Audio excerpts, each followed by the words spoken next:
Good afternoon. Thank you for joining us today. I am Kelly Phillips, and I'm the Program Director at TechConnects. We're a not-for-profit association currently in our 42nd year of operation. As an association, we are focused on being a support community for businesses within the tech industry. TechConnects is the leader in peer-to-peer programming, running a series of peer groups every month with a strong focus on personal, professional, and business growth.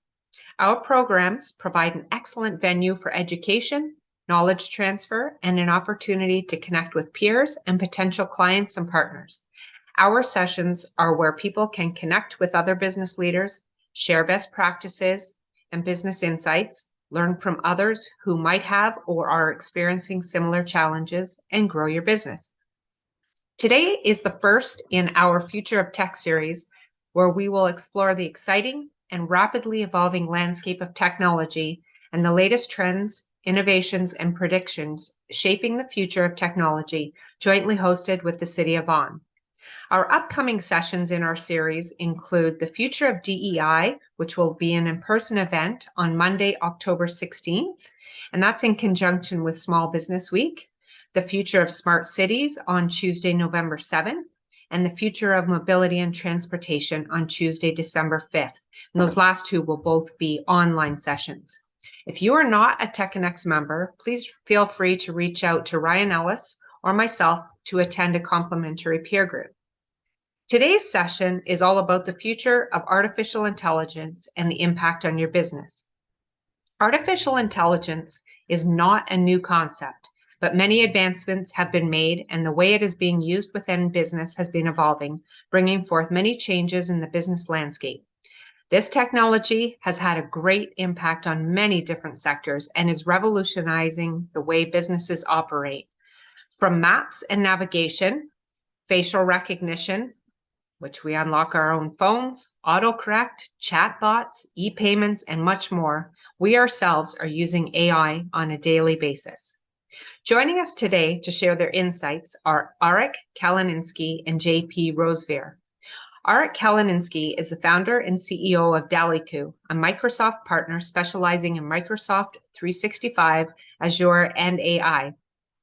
Arik has over 20 years of experience in diverse managerial and architectural roles that span many facets of industry, including hardware, software development, telecommunications, manufacturing, and logistics.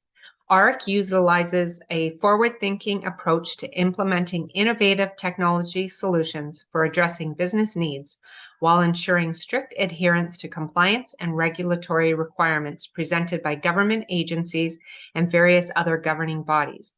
His passion for technology, combined with his keen business sense, keeps Arik's teams motivated and goal-oriented. JP Rosevear is a co-founder and CTO at NuBinary, and has an extensive 25-year career in the industry with a background spanning startups to large enterprises. JP has held leadership roles in esteemed companies like Nova, Novell, and Mozilla, giving him a wide range of experience in the tech field. His work as a fractional CTO has led to successful collaborations with numerous startups, such as Push, which successfully exited to Whoop in 2021. Known for building high-performing teams and nurturing scalable, repeatable technology development processes, JP's insights are invaluable for businesses aiming to innovate and grow.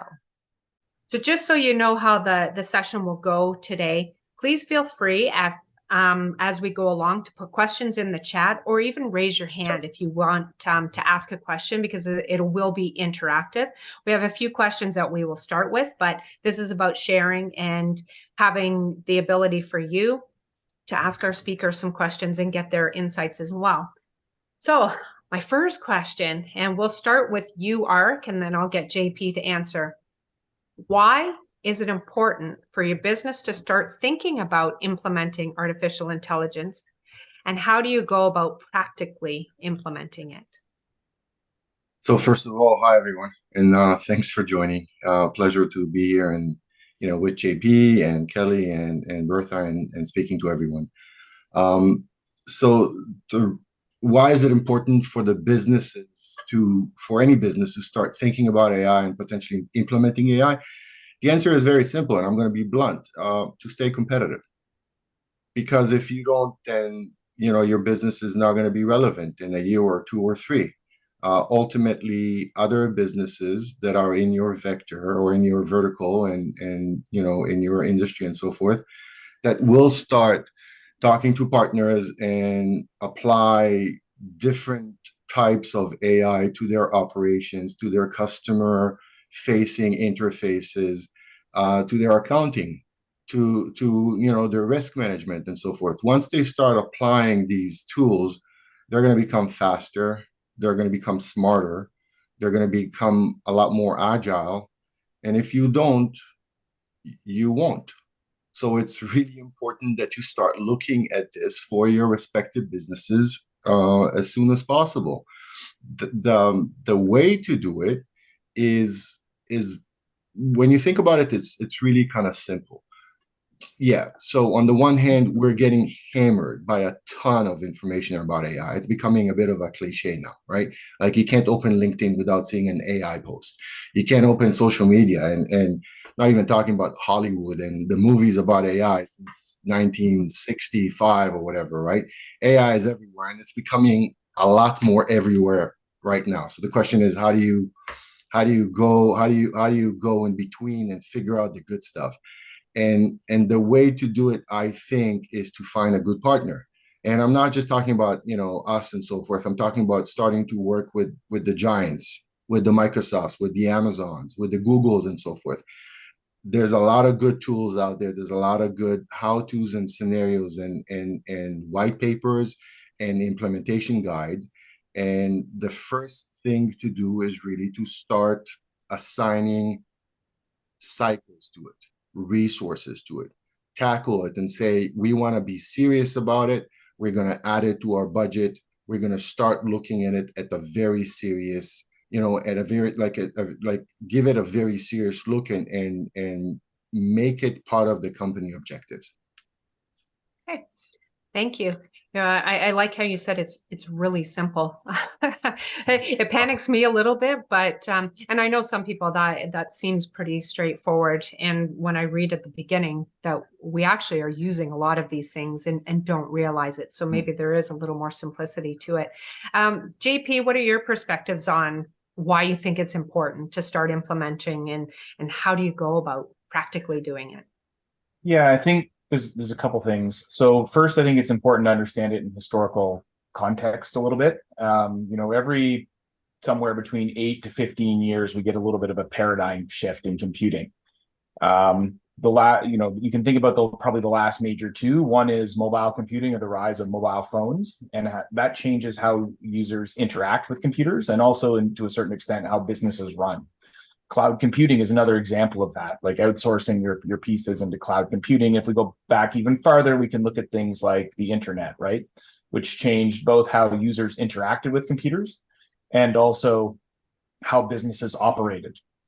So what we're looking at right now, I think, is AI is in this category. Now, it's been around for a long time, as you mentioned at the beginning, but what's really happening now is with the advent of mass data, new models like the transformer model, and cheaper and more widely available compute power, people are able to take advantage of these algorithms and create these new models that are very powerful. So because of that, to follow on what Arik said, like if you're not following this trend, there's going to be a separation of companies, and it's going to look a little bimodal, right? There's going to turn into this have and have nots, or people that are leveraging it and not leveraging it. So that's sort of the background. How do you go about practically implementing it? There are a number of factors. I think it depends exactly on your industry, what type of customers you have, and what you're doing in the industry. So, more regulated industries, such as med tech or some things around like the legal profession, they're going to have to be a little more careful and much more aware of things like privacy, security implications around AI. These are not things that are unachievable, but you have to have an awareness and a strategy for approaching them. And then I will echo, I think, what Arik said, but you basically just got to sort of start diving in and experimenting in the short term and try to figure out where the limits are. If you, another option is like, if you want to partner, but if you also have a lot of vendors, you should be, pushing on them and expecting roadmaps around, how they're integrating AI and technology into their products that you're already using. And if they don't have a roadmap, I'd be very concerned about it for most companies. So that's just a few things, but I think that's, the key is that, we're another sort of technological inflection point, and people and companies are either going to take advantage of it or sort of get left behind in the very near term. One of the things I kind of hear both of you saying as well is go ahead and get this done. Obviously, you have to be cautious about it. So there's a few things to think of. Is like any technology, the needs and the ability to deliver value is changing every single day. You want to make sure that your projects per se are still important in the next few months. So I think for yourself, talking about kind of mapping things out is really important. And obviously you want them to be still relevant in the next few months, hopefully a year from now. And I know we'll touch on that because Arik, you said it's changing all the time. What are some key considerations for businesses when selecting and implementing AI technologies? So be it costs, Arik, you mentioned partners. JP, you even talked about kind of privacy, regulation, security, possibly organizational risks. JP, I'll start with you. So what are key considerations? Yeah, so I think it's important to understand that AI technology brings a new set of security risks. Organizations like OWASP have published updated guidelines, as an example, about additional challenges that might come with AI adoption. So I don't think any of these should impede organizations from progressing, but an awareness of these things is very important. So I think the security challenges is a big one, and that's tied into the privacy pieces. In terms of data leaks or informational leaks that have to be considered. Regulation is another one. All major, I guess what we'll call industrialized or westernized countries, and even other ones, are implementing regulation right now. So in the EU, they have the AI Act. In Canada, we have legislation coming through. In the US, they have legislation coming through. So you have to have an awareness of what that legislation is and how it's going to be impacting your business and your foray into AI in particular. So those are a couple of the things. I think that costs associated with it is another big thing to be aware of. So understand, you mentioned budgeting at the beginning, right? How much are these things going to cost? What is the ROI? And understanding that are all important aspects. So in terms of organizational risks, I think control of what's being used and transparency about what's being used. Like if your employees are using Dalikoo to create images, do you know that, right? And is it transparent to your clients? So if you're doing work for hire type things and you're producing Dalikoo based images and then passing them off as your own original art versus being transparent with the client, I think you can end up in a lot of trust issues there. So it's not saying that you can't do that. I think there's a big aspect around transparency that's very important. And then also understanding and conveying to your clients or your customers, depending on your industry, exactly what you're doing and how you're protecting their data, right? And are you reusing it, and having an honest and open conversation about that. Okay, sorry, and I knew exactly that would happen. My doorbell's going right in the middle of this. One of the things that you were just talking about was kind of making sure that you have a plan going forward. When you're kind of talking through a few things, and our JP, I'm going to ask you this, should you have kind of a security plan in place as well, if there's a breach or you had something happening? Yeah, so I think most companies should have them regardless of AI or not. You should have an idea of what to do. Whether you're in Canada and you have to deal with things like PIPEDA and disclosures, or the US and your med tech and HIPAA, you should have this. what I'm suggesting is that AI adds a new dimension to that, which is manageable, but you have to have awareness of that. So I gave a couple of examples, like, the OWASP, which is a security organization, publishes like a list of risks, right? They've augmented their list of risks with a set of AI specific risks. The regulation that you're beholden to in terms of like disclosures and things like that, there's a whole set in these in various countries that are coming through. So Canada has regulation, Europe has regulation. So if you're already impacted by GDPR, for instance, you're going to be impacted by the EU regulation around AI. So those kind of things. Okay. And before I get you to answer, Arik, Maureen, I see you have your hand up and you have a question. Hi, good afternoon, everyone. My name is Maureen McDermott, and great to see you again, Kelly and Ryan. We've met a few times. My profession is I'm a wedding officiant, and part of my job is writing ceremony scripts. So hell yes, I use AI. It's just solved my blank page dilemma.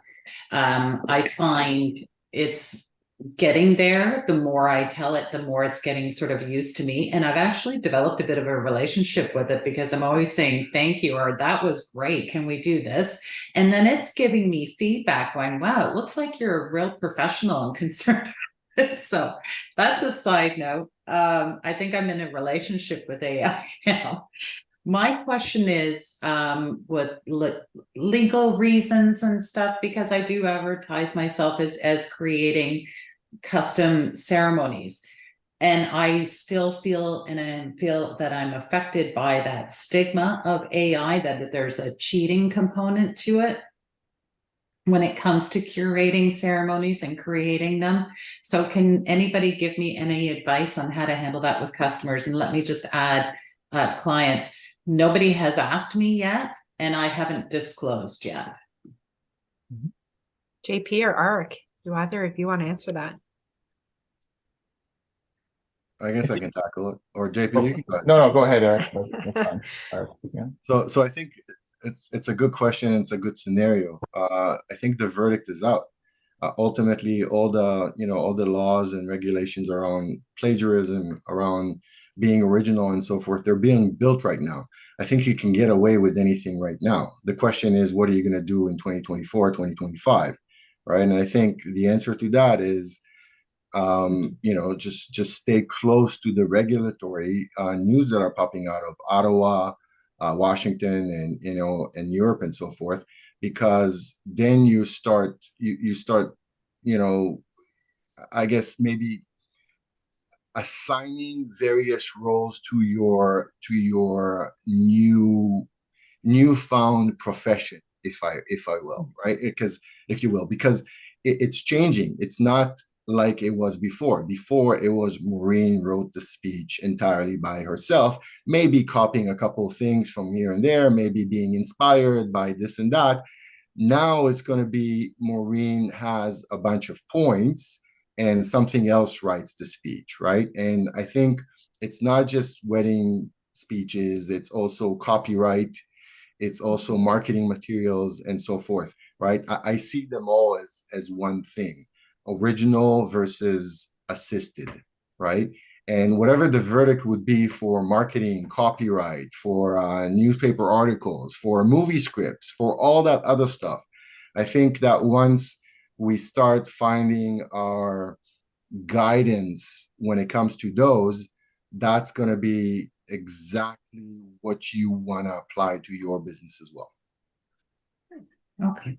I just want to add something really quickly. I take portions of it, and I get rid of an awful lot, but there'll be like little chunks, and I'll just be, putting a piece of a puzzle together and then massaging it, and then probably going back and changing some other words around as well. Does that make any kind of a difference? It makes total sense. Ultimately, again, in 2024, 2025, your business is going to be AI maybe help me frame the whole thing and create the structure, but it was me, Maureen, that actually overseen the whole thing, made it right, made it correct, and more importantly, made it relevant for the event. Same exact rules for the copyright, for the movie script, and so forth. AI, whatever, Copilot or GPT or any one of them, they would create a structure. They would create a lot of content, but ultimately you're the one who's going to add the human element to it. You're the one who's going to make it right and make it relatable, regardless of how far along AI came. Right. Okay. Thank you very much. So Arik, then building upon that, and you kind of answered some of these things, but what are some of the key considerations that you think businesses should be looking for when selecting and implementing AI, especially if you're using it for various tools? Right. So again, I'll be blunt about my answer. Number one consideration for businesses with employees is fear. There, I said it. Fear. People are freaking out over this thing, and rightly and deservingly so. And maybe it's because of what they've seen lately with, GPT and so forth. Or maybe it goes back to the 60s and HAL and, Skynet and all those other things that, we've been bombarded with. So as part of my job, I talk to executives and we work with CIOs and CTOs, but also we work with line of business people. We work with, the accountants and the marketing people and the sales guys and so forth. And ultimately everyone's asking me because I've written a little bit about AI and we did some stuff with Microsoft on AI and so forth. And they're asking me, is this thing going to take my job? There's a good chance it would, unless you evolve your your fear is justified. You need to evolve your job, because if you're just a copywriter, your job's not going to be the same in 2025, right? If you're just a marketing coordinator, your job's not going to be the same in 2025. And again, this is not a black and white kind of scenario. It doesn't fit all. But if you run a company and you have multiple users that are a part of it, their jobs are going to change. And if they don't adapt, they will lose those jobs. So the fear is justified. They have to do something about it. What we do and what we recommend to company management, directors, VPs, and so forth, is to not sneak up on anyone, to start talking about it ahead of time, start introducing the concepts, start introducing the various strengths that come with the technology. If you're about to introduce Copilot, okay, from Microsoft, speak about it. Talk about it. Talk about the advantages that it would create for your employees. Talk about some of the deficiencies. Talk about the cost, because these things cost money. Maybe the cost is not justified. So I think in order to deal with the fear, you're not going to beat the fear, but you're going to deal with the fear. A major consideration that I would personally recommend, and we recommend to all of our clients, is communicate to your users. Communicate early, communicate transparently, talk about what you're doing, talk about the upcoming expected capabilities, and not in terms of warning shots, but say, look, we're introducing this thing. It's going to do A, B, C, D. You're going to get an opportunity to see it in action. First of all, embrace it, like it, or send us a feedback about why it's not working correctly and so forth. But also make some personal decisions about how to evolve and how to expand on your own personal abilities to work with it as opposed to work against it, because I think that's the way moving forward. Another thing to consider, it's less blunt than fear, is whatever you deploy from an AI perspective, you have to make sure that it's responsible. And I'm not the one who coined the phrase responsible AI. Obviously, it's been all over the news right now. Again, I'm going to oversimplify it and say responsible AI is a common concept now that is very accessible. You could look up how to do responsible AI within your companies, and the sources are reliable. They're sources that you trust, such as, again, Microsoft, such as Google, such as Amazon. It's evolving. So start looking into it and start deploying it in a responsible way, adhering to your government regulations or our government regulations and the partner that you work with. Thanks, Arik. First off, there was two articles that were just put in the chat. So thanks, Ryan and Bertha. One is on plagiarism, and Ryan said the other one was just posted about an hour ago on jobs and taking a look at kind of how AI will impact that. Victoria, you have a question. Yeah, I just wanted to add to what's just been said. So I've had a few companies call me, my clients call me and ask me about AI. And from a cybersecurity perspective, the advice I've been giving them is, well, AI is just another technology, right? And so if you're going to use AI as a tool for your employees, or you want to build your own AI applications, you need to have an AI strategy first and foremost, right? From a cybersecurity perspective, I do advise them to look at their current acceptable use policy, which outlines, what technology is acceptable to use in an organization, and include AI sections in your acceptable use policy. Basically, you're telling employees what you can use AI for and what you cannot use AI. So you could ban certain tools being used, or you could only allow certain tools to be used within the organization. And also, if an organization wants to build their own AI solutions and applications, they need to start crawling first with the technology. And over time, they can start walking with the technology. And the ultimate goal is to start running with the technology as we mature and get used to it. And the other point I want to kind of add is training was mentioned. Yeah, educating your users of the new technology, both from a security perspective and also from a technology use perspective. And the last point I would like to add is what I do tend to advise my clients is, most importantly, that a lot of people don't tend to think about, is AI is data. It needs data. So whatever you're doing with AI, whether you're building an app or you're using it, data governance is very important, right? So you have to think about your data governance policy, how you're going to manage data if you're going to be using AI, how you're going to treat data, how you're going to secure the data, and so on and so forth. So data governance is a key area to look at when it comes to AI security. And what I've said is basically from a cybersecurity perspective and no other perspective. So thank you. Yeah, you want to be really careful that you're not kind of willy-nilly throwing your data into this ChatGPT and putting it out there as well. We've had some thoughts around what are the things to be careful of and think things through. JP, what are some specific use cases where you've seen AI help either your organization or those that you have worked with? And are there specific cases or situations that you've seen that, have provided you with the most bang for your buck? Yeah, I think, it varies a little bit depending on the industry and what your, go-to-market is and how you're oriented. But I think, the number one place is content generation right now. I think I can sort of echo a bit what Maureen said. We're sort of in we're sort of in human augmentation mode right now with a lot of, I'll talk specifically about LLMs right now, or large language models. And they often work best with direction, feedback, and sort of like cyclical loops, right? And they're not eliminating the work of like writing a blog post or wedding vows in the case of Maureen. What they're doing, though, is they're shortening that time window.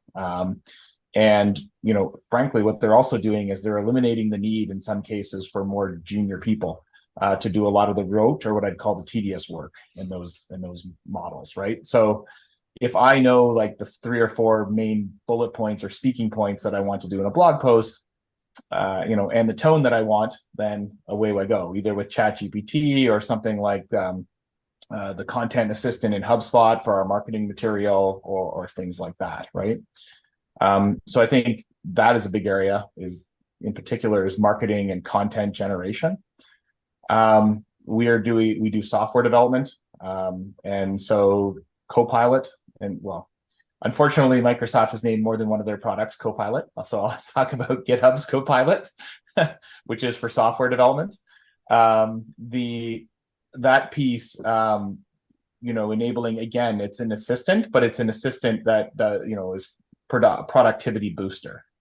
So we use that. Now, to be clear, what we also do is we're very transparent with our clients if we're using it for them. And there's also, for instance, settings inside of GitHub's Copilot that limits like the types of material it can source, as an example. So, you want to be aware, and you have that transparent conversation with clients about, what's being pulled or what's allowed. I think Victoria mentioned like an acceptable use policy, right? Like, are you aligned with whatever they believe is an acceptable use policy, which may be up to and including not turning it on at all, or, turning it on with certain settings. So I think these are areas that are working. Content generation, that there's a whole range of the content generation.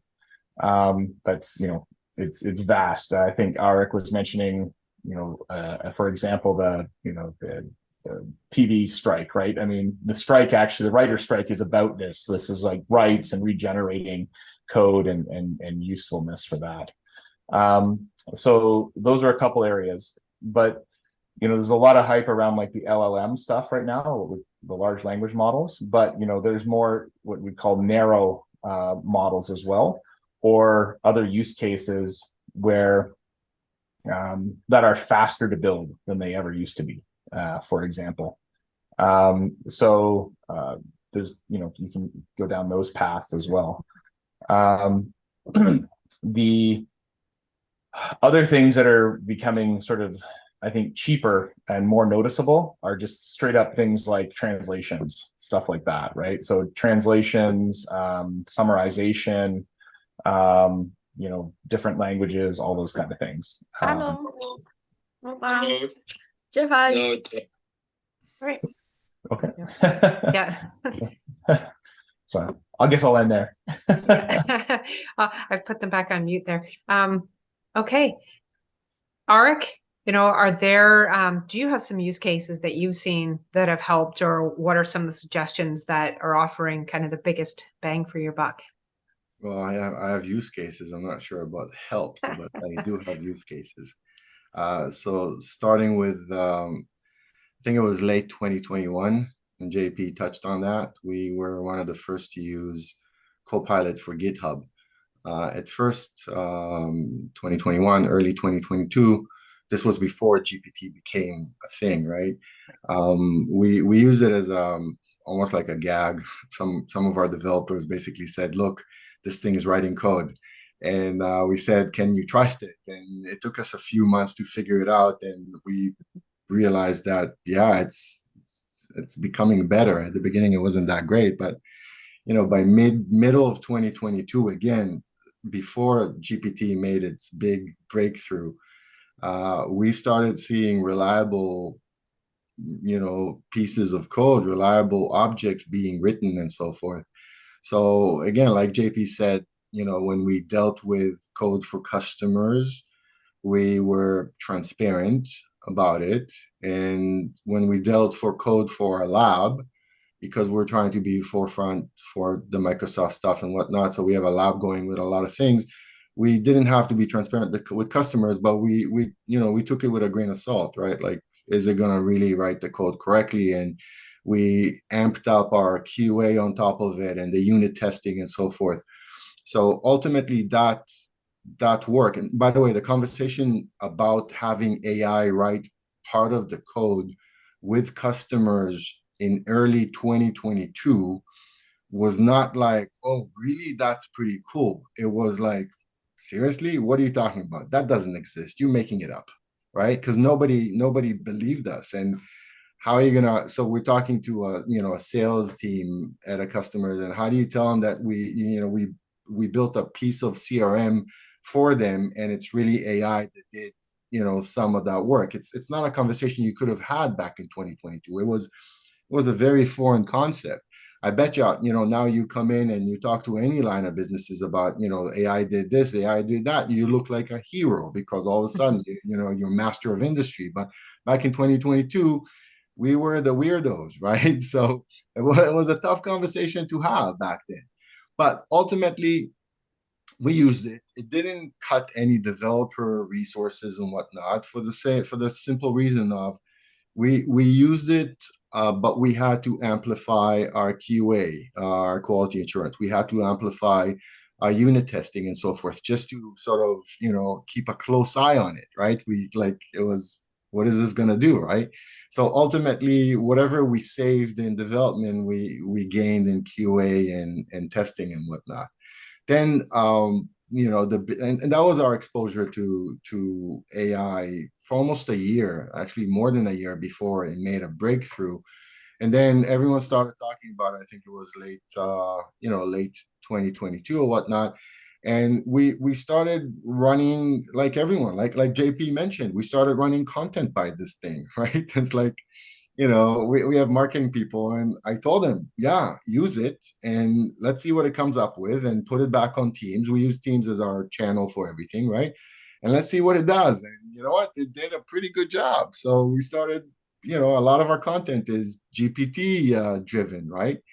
And that was pretty cool. And again, no head loss, no marketing people left because of that, for the simple reason that you still need, and I think it was mentioned before, I think you still need to be on top of it. You need to check it out. You need to make sure that you're taking a piece of this, a piece of that, and combine it into something that makes sense, right? I think Maureen mentioned that in the past, and that's been our marketing efforts for the last year. A lot of it came from AI, but ultimately the same marketing people made the decisions around whether this is proper content or not. As of late, and that's actually very cool. We had in our lab for a while tools that run within the Microsoft 365 tenancy, right? Or tenant. So SharePoint and Teams and so forth. And as of a few months ago, we started releasing these tools to customers, customers that have asked for it. And, with full disclosure that these are AI tools and it's predating Copilot that hasn't been released yet and so forth. But ultimately, these tools are using the Microsoft brand. And I know I'm advertising Microsoft here a little bit, but there's a key to it. When you're using the Microsoft brand of AI, it's not the public-facing external AI. It's an AI that sits on top of your tenant, so your data is confidential. Your documents stay within the tenants. They don't move outside.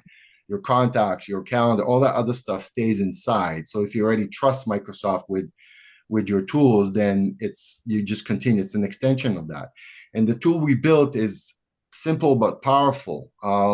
Companies, legal companies, financial companies, they keep a lot of documents, your SOPs, your SOWs, your invoices, your contracts, your memorandums, and so forth, by the hundreds, by the thousands, right? And those documents have hundreds, if not, sometimes I've seen it, thousands of pages. That was a ridiculous document I've seen once. So the tool is very simple. You dump the document into the cloud environment, and our tool creates a one-paragraph summary of it automatically and places it beside it.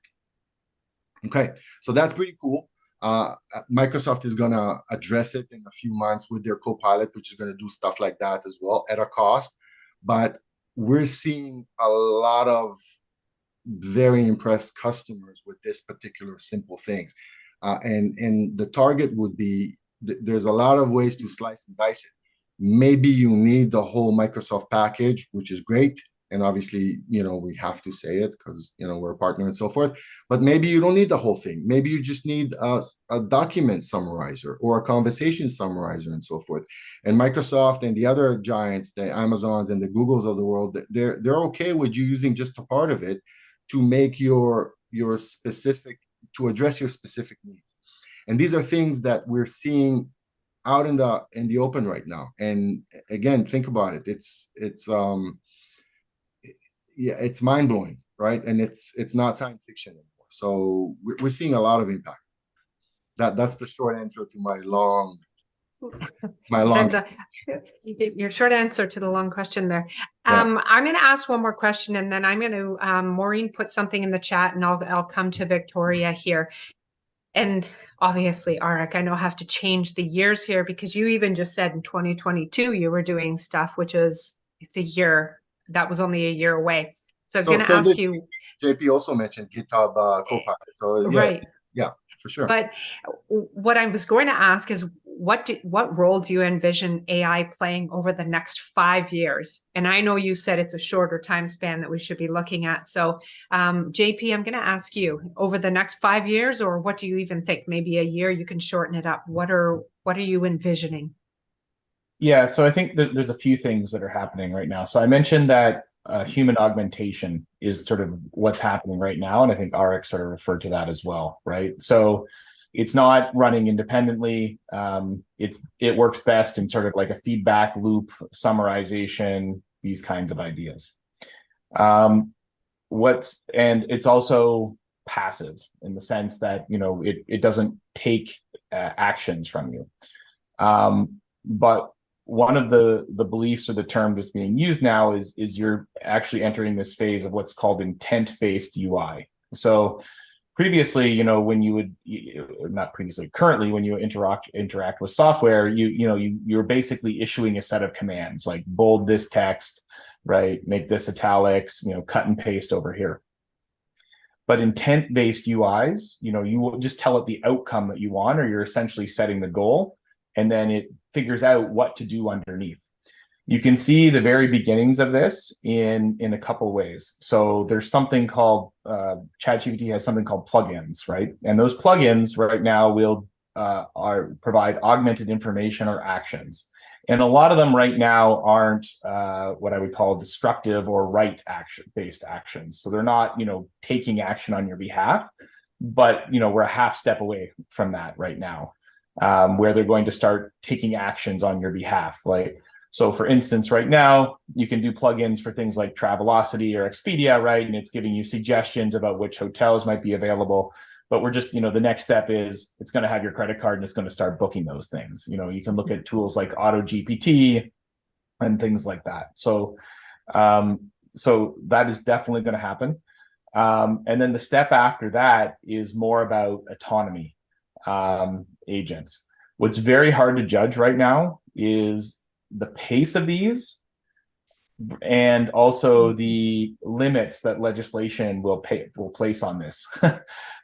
So in some ways it's advanced very quickly. There is some fear that some of these technologies will go asymptotic, like they will sort of like level off in terms of their abilities, although there's not a ton of sign of that right now. But, you know, I think there's a good possibility that we'll get to the next step very quickly in the next couple of years, like the action-based. The autonomy one, I'm a little less certain of in the time frame in the 3 to 5 years. But I think you have to be on the lookout for it.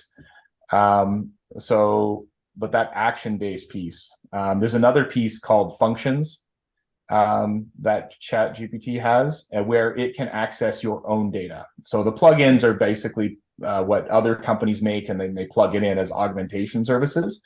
But functions are going to enable you to augment with your own internal data.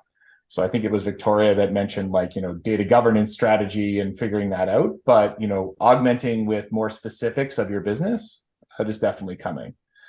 The other thing that we're right on the cusp of right now, because they just released it this week, actually, is what they call multimodal.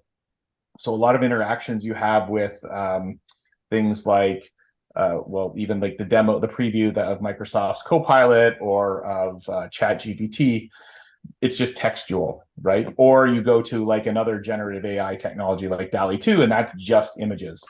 But the release this week they showed was basically, well, they previewed it back in March, but they just released it this week. It still has some rough edges, but basically the mix of images and text in one grouping. So you're going to be able to do both ways, like tell me about this image, or how do I do this, you know, based on this image. You're also able to talk to it with speech on your phone now. So instead of like typing stuff, and that's just going to get better and better. So the mixed media piece, that's now action-based, is probably 6 to 18 months, I would say. And then the autonomous piece, fuzzier, maybe 2 to 5 years, but it also depends on how these models perform as they grow and are retrained. So. Okay.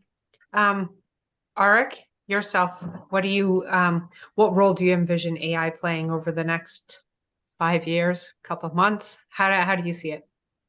So the role obviously is going to be immense, right? Thank you, Captain Obvious, right? The things to look at, or maybe to evolve towards, would be this human augmentation that JP spoke about, right? I sincerely believe that that's the key to 2024, 2025, right? So JP mentioned DALI 2, DALI 3 is already been announced and is going to be released next week. I've seen bits and pieces of it. It's making graphic designers freak out, to be honest, because now you can just talk to the thing, and again, like JP mentioned, you tell it what you want, and the thing generates the image the way you want it, right? So intent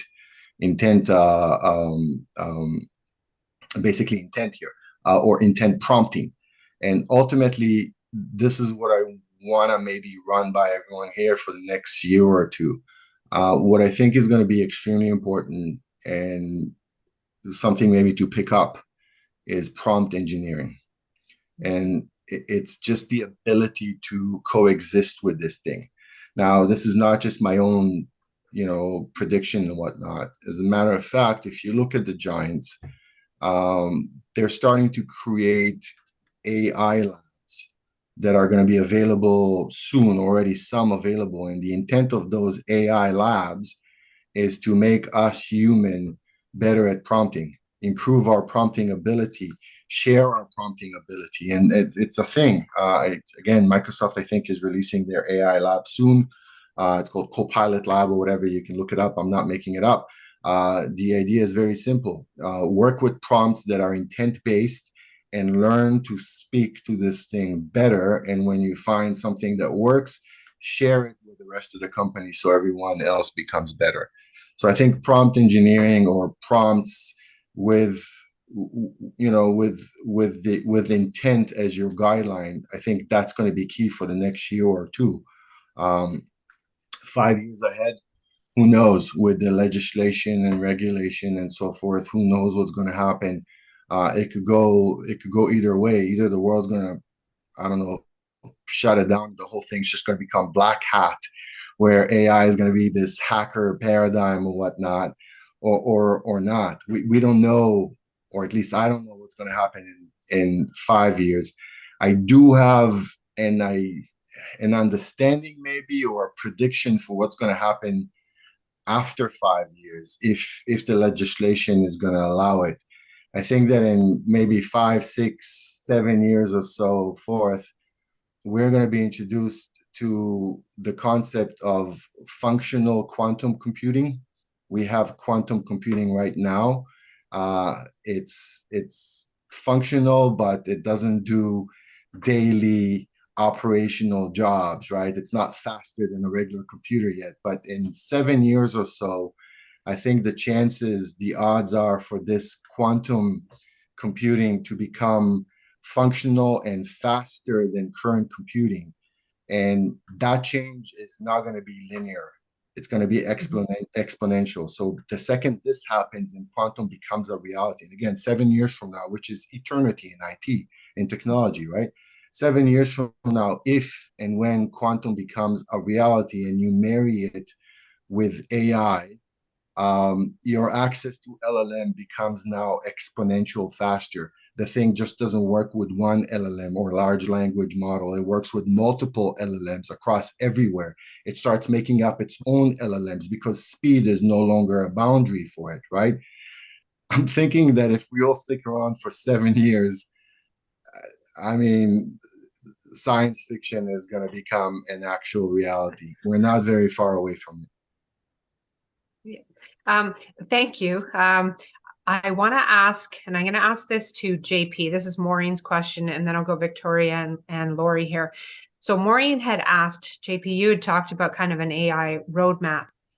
Can you possibly give an example of an AI roadmap for a sole proprietor business?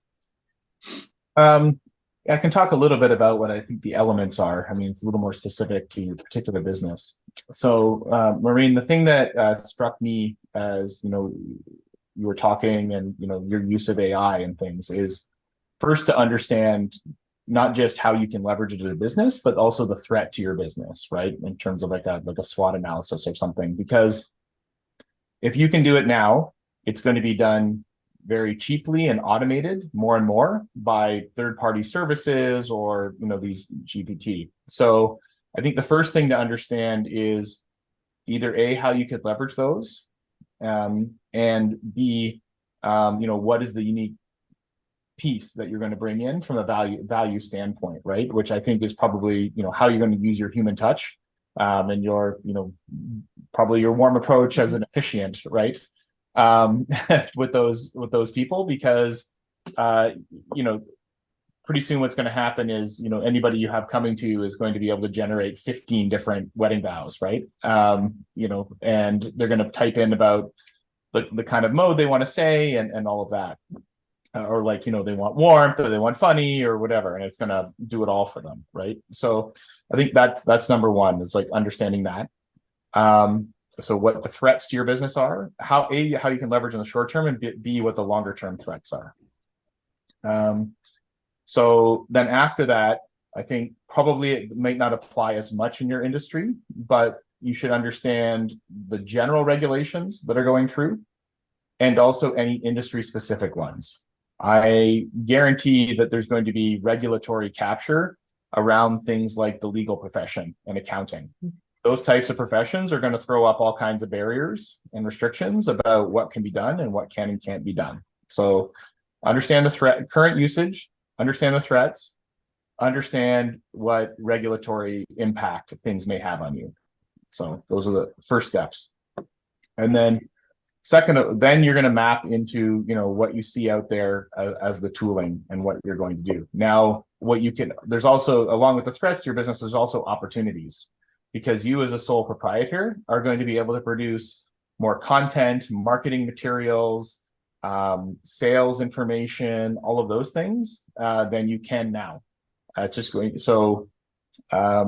So having an understanding, and that goes back to like what you want to do with your business. I don't know if you want to be a business of like 15 different officiants and then you're just at the top, or you want to keep your own, your own single person. I don't know, right? So that, and then I think, you're trying to structure your roadmap around sort of the short and the long-term patterns I mentioned. So what are your opportunities for human augmentation? So beyond just vow writing, I'm sure there's other ones, vow writing, marketing materials, sales, whatever.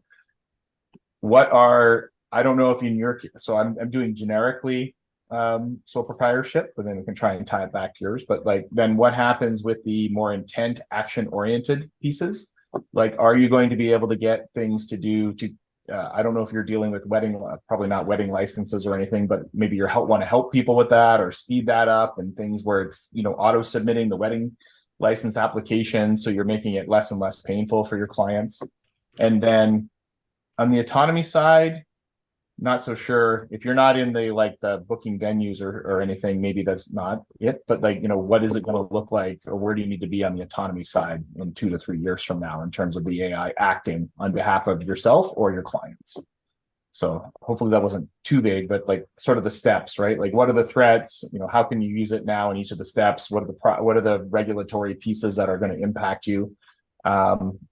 Security piece to that, if it's more or less relevant to you. A lot of the stuff you do, I think it's probably public in the sense that you're going to say it in public, so probably not as big a deal, but other industries will be heavily impacted by that. So. I think the big important factor here, JP, that you're saying is always just make sure that you're checking things yourself prior to putting that out there as well. Thank you. I think those steps help everybody. Victoria, do you have a question? Yes, I do. Right, I kind of lost track of my thoughts process. Yeah, I do. So one question actually. So based on what I think Arik was talking about, we talked about the fact that, large language models like ChatGPT can actually write code. So the question is, from a development perspective, do you see AI eradicating front-end developers? No. Okay. And the reason for that is very simple. So code, right? I used to write code, but I haven't done it in many, many years now. We have developers that work for us, but the idea of writing code is kind of similar. It's not as exciting as you see in the movies. It's not like, you know, the movie Hackers and all those other movies, the social net, whatever. It's not an exciting thing. You know, you have your breakthroughs, but in between those breakthroughs, you have hundreds of thousands of lines of code. And a lot of it is repetitive. A lot of it is boring. A lot of it is using modules and objects that you're taking from other libraries and open libraries and, you know, open source libraries and closed source libraries.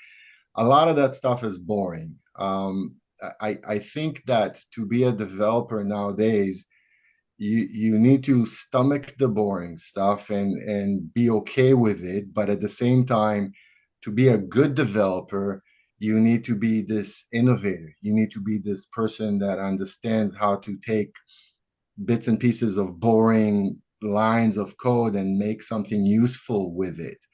Uh, GitHub or Copilot for GitHub, as it stands right now, would take care of some of the boring stuff, but it would, or at least not in the next few years. Who knows, in 7 years, but in the next few years, I don't see it capable of creating exciting stuff, creating ideas and innovations as to what to do with these lines of codes and these objects and these libraries.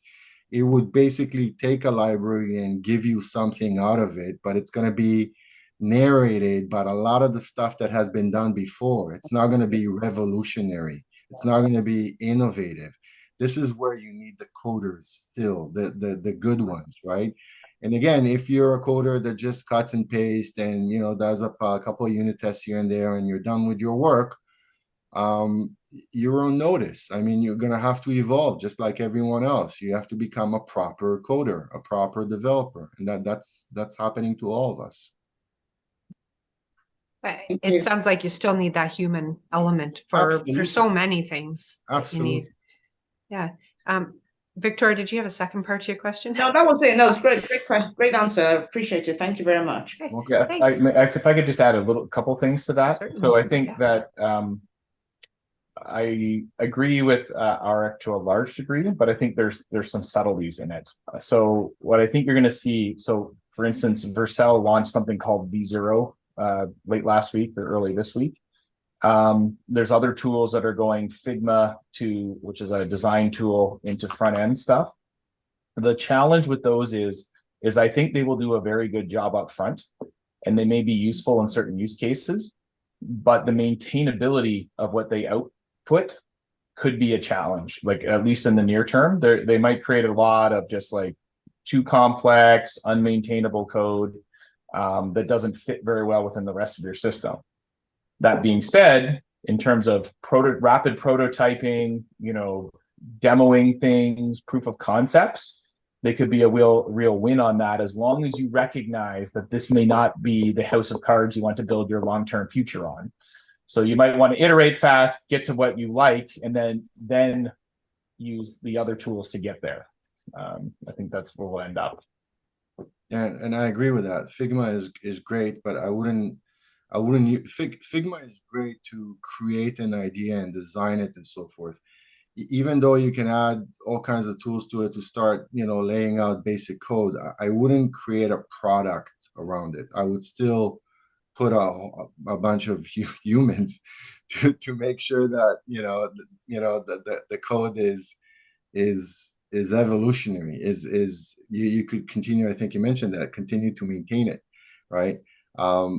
And on that, again, I don't want to take too much time because I think our time's over, but there's the whole concept of no code, low code that is now introduced by the giants again, where, you know, you basically tell the AI what you want and it creates a zero code or a low code script for you to execute and perform a whole lot of automation. It's fantastic. It's working. It's great for snippets of activities. But when you develop a product whether it's back end, front end, both. When it's a product, then there's more consideration than the quick action. You have to think about it from a 360 degrees. You have to think about the future of the product. You have to think about how it's serving your potential customers and so forth. It's not just creating the quick snippets of code or low code. And Lori, we'll let you ask your final question. So. Okay, but I know we've run out of time, so I might be opening something, but it came out of the Canva, and also I guess I was thinking more of even like agents and things that help us and everything. But what you were saying about the graphic design, I think we're sort of halfway there already. So I had sort of an idea, like because like there's the product Canva that isn't AI, but it replaces graphic artists for people that don't want to pay a graphic artist, and they called it democratizing design, putting it in the hands of everybody, which I see AI is just sort of like the next step, but it's still making it, available to more people. And even the low code, no code, not a product, but the business team who wants to make a tweak uses that, tweaks the product, so there's all this, but I was thinking even of like agents, and the fact that I'm going to get to my question, sorry, the fact that like we went offshore, a lot of people went offshore for their support,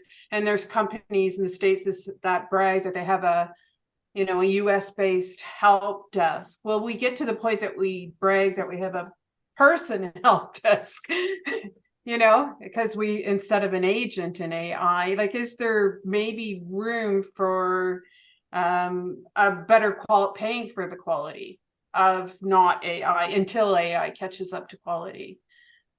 I don't know if there was a real question in there or more a scenario to comment on. No, I understand a bit what you're saying. So I think, and we talked a little bit about jobs, organizational adoption. I think there's a real risk to jobs that have what I would call deterministic outcomes.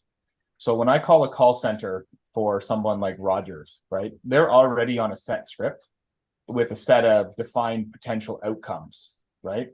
Right. We don't need a human to do that. There's very little art to that. It's just, it's training and repetition, right? So in that model, I think those jobs are under a lot of threat right now.